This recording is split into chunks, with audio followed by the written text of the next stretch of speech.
It's funny how the quietest hours are always the most dangerous in Toronto.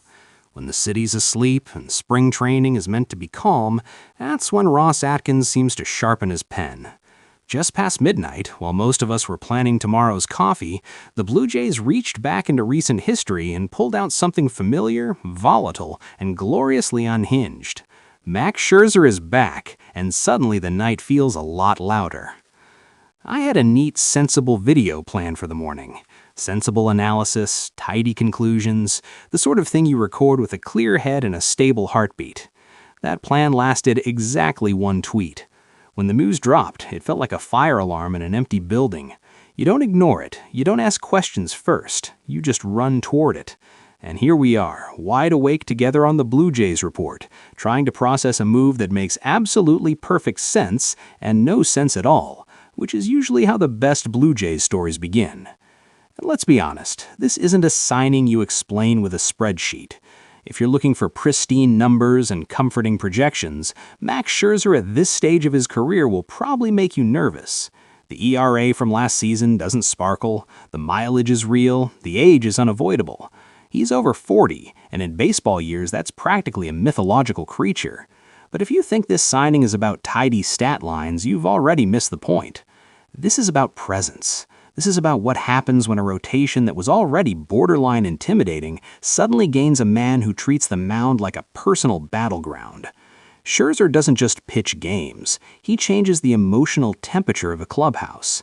He stares into hitters like he's trying to solve a personal grievance, and somehow that intensity leaks into everyone around him.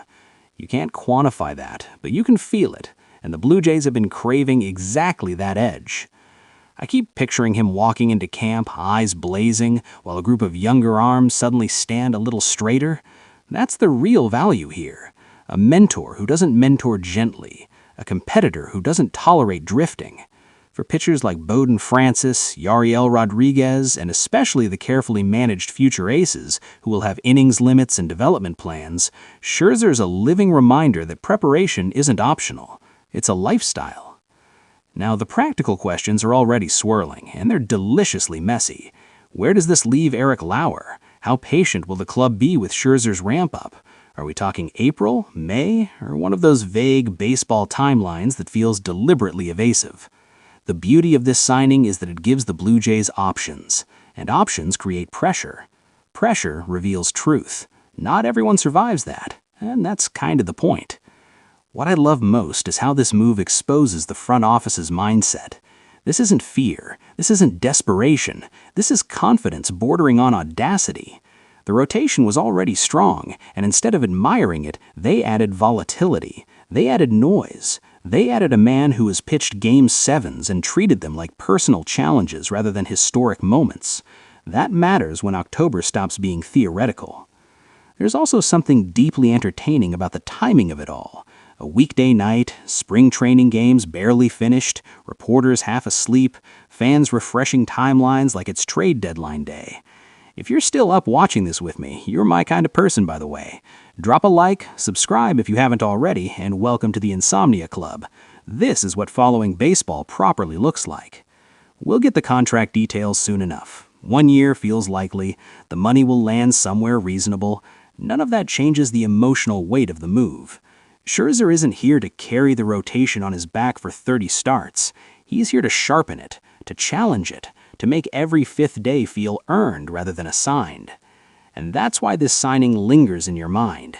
It raises uncomfortable questions. It forces internal competition.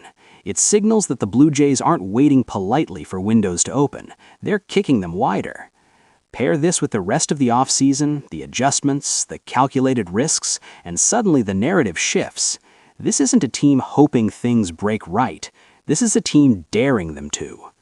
So yes, Max Scherzer is back in Toronto. Part pitcher, part coach, part controlled chaos. An aging warrior with something left to say, and a clubhouse that's about to get a lot louder because of it. And if you're asking whether this makes the Blue Jays more interesting, more dangerous, more fun, I don't even need to think about it. This is baseball with intent. This is risk with personality. And as we keep tracking every ripple of this move right here on the Blue Jays report, one thing feels certain. Sleep is optional. October ambitions are not.